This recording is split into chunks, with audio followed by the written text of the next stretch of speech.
सूरज आग उगल रहा था। पेड़ों के पत्ते झुलस गए थे और सूखी घास से धुआं उठ रहा था। टुनटुनी और रानो एक सूखे पेड़ की टहनी पर बैठी हाफ रही थी। उफ, रानो, क्या ये सूरज आज हम सबको भून कर ही मानेगा? पंख फरफराने की भी हिम्मत नहीं बची। उई माँ, ये टहनी है या तवा? रानो, मुझे लगता है आज हम सब चिकन तंदूरी बन जाएंगे। हौसला रखो टुनटुनी। प्यास के मारे मेरा गला ऐसा सूख गया है जैसे रेगिस्तान की रेत। देखो, सामने वाली नदी का पानी भी अब भाप बनकर उड़ रहा है। Breaking news! Breaking news! बरगद के दादाजी ने कहा है कि पिछले 100 सालों में ऐसी गर्मी कभी नहीं पड़ी। छाया ढूंढना अब सोने की खोज करने जैसा है। मिट्टू भाई, न्यूज़ छोड़ो और ये बताओ कि क्या कहीं एक बूंद भी ठंडा पानी बचा है? रानो पानी की तलाश में उड़ते उड़ते जंगल के उस हिस्से में जाती है जहाँ कभी एक झरना बहता था। वहाँ सिर्फ पत्थर और सूखी मिट्टी बची है। अचानक पत्थरों के बीच से एक नीली रोशनी फूटती है। ये क्या? इतनी चिलचिलाती धूप में भी वहाँ ओस की बूंदें कैसे चमक रही है? रानो नीचे उतरती है। वहाँ एक छोटा सा पारदर्शी बीज पड़ा था जो बर्फ की तरह चमक रहा था। उसके पास जाते ही रानो को ठंडी हवा का एक झोंका महसूस होता है। अरे, ये तो छूने में एकदम बर्फ जैसा है। टुनटुनी, जल्दी आओ, देखो मुझे क्या मिला है। वाह, ये तो किसी मीलम जैसा लग रहा है।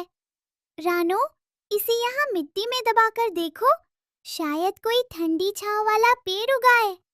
जैसे ही रानो उस फ्रॉस्टी बीज को सूखी मिट्टी में दबाती है, एक चमत्कार होता है। जमीन से अंकुर फूटता है, लेकिन वो हरा नहीं बल्कि दूधिया सफेद है। देखते ही देखते वो विशाल रूप लेने लगता है।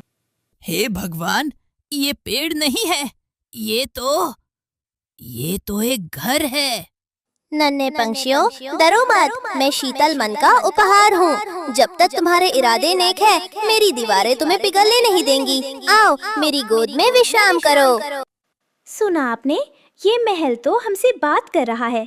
इसकी दीवारें गुलाबी स्ट्रॉबेरी आइसक्रीम की हैं और वो देखो, खिड़कियों के सब आइसक्रीम से बना है। और इसकी छत पर तो वनीला और चॉकलेट की मोटी परत जमी है। इसके चारों ओर से निकलने वाली ठंडी भाप तो पूरे जंगल को ठंडा कर रही है। पूरे इलाके का तापमान गिर जाता है। सूखी घास फिर से नरम महसूस होने लगती है। घर के दरवाजे खुद ब खुद खुल जाते हैं और अंदर से ठंडी क्रीम की खुशबू आने लगती है। जंगल के सभी पक्षी, कबूतर, मैना, गोरैया ठंडक महसूस कर वहाँ खींचे चले आते हैं। ये कुदरत का करिश्मा है या कोई जादू? रानो बेटी, तुमने आज पूरे जंगल की जान बचा ली। बातों में समय मत गवाओ। वो देखो, सीढ़ियाँ ओरियो बिस्किट की बनी है। मैं तो चली चॉकलेट की खिड़की चखने। रुको टुनटुनी, मुझे फोटो खींचने मेरा मतलब है मुझे सबको दिखाने दो। भाइयों और बहनों, नंदनवन के इतिहास में पहली बार पेश है आइसक्रीम का जादुई महल। सब पक्षी खुशी से चहचहाने लगते हैं। छोटे बच्चे वनीला की फर्श पर फिसल रहे हैं और बड़े पक्षी ठंडी ठंडी क्रीम पीकर अपनी प्यास बुझा रहे हैं। तभी माहौल में कड़वाहट घुलती है। कालू कौवा अपनी भारी आवाज में काव काव करता हुआ सीधे महल की छत पर बैठ जाता है और सबको डराने लगता है। हटो, सब के सब बाहर निकलो। ये बीज मेरे इलाके में उगा है, इसलिए ये पूरा महल मेरा है। कालू, सावधान, मेरी मिठास प्रेम की नींव पर टिकी है। अगर तुम यहाँ नफरत की आग लाओगे तो मैं खुद को पिघलाकर लुप्त कर दूंगा। स्वार्थ की गर्मी मुझे जहर जैसी लगती है। झूठ मत बोलो, तुम तो सिर्फ एक घर हो, तुम मुझे नहीं रोक सकते। कालू भाई, ये बीज मुझे मिला था और ये सबके लिए है। यहाँ बहुत जगह है, आप भी हमारे साथ आनंद लीजिए। चुप रह छोटी चिड़िया, तुम सब इसे खाकर खत्म कर दोगे। मैं इसे अकेले खाऊंगा और बाकी को बाजार में बेचूंगा। चलो भागो यहाँ से। कालू सबको अपनी चोंच से मारने लगता है। जैसे ही वह स्वार्थ में भरकर एक बड़ा चॉकलेट का टुकड़ा तोड़ता है, महल कांपने लगता है। अरे देखो, छत पिघल रही है, वनीला की नदियां बह रही हैं। अनर्थ। कालू, तुम्हारा लालच इस जादू को खत्म कर रहा है। ये महल प्रेम से बना है, नफरत से नहीं। झूठ मत बोलो। ये गर्मी बढ़ गई होगी इसलिए पिघल रहा है। मैं इसे पकड़ कर रखूंगा। लेकिन कालू जितना उसे पकड़ने की कोशिश करता, घर उतना ही तेजी से कीचड़ की तरह पिघलने लगता। ठंडी हवा गर्म होने लगी। गर्मी वापस आने लगी थी। रानो की आंखों में आंसू थे। कालू भाई, देखिए, बाहर धूप में बैठी वो बूढ़ी मैना फिर से बेहोश हो रही है। अगर एक इसे सिर्फ अपना तहेंगे तो ये मिट्टी बन जाएगा। इसका जादू सिर्फ साझा करने में है। मुझे समझ नहीं आ रहा था। मुझे लगा अगर सबको दूंगा तो मेरे लिए कम पड़ेगा, पर यहाँ तो सब कुछ खत्म हो रहा है। रानो, क्या अब ये वापस ठीक हो सकता है?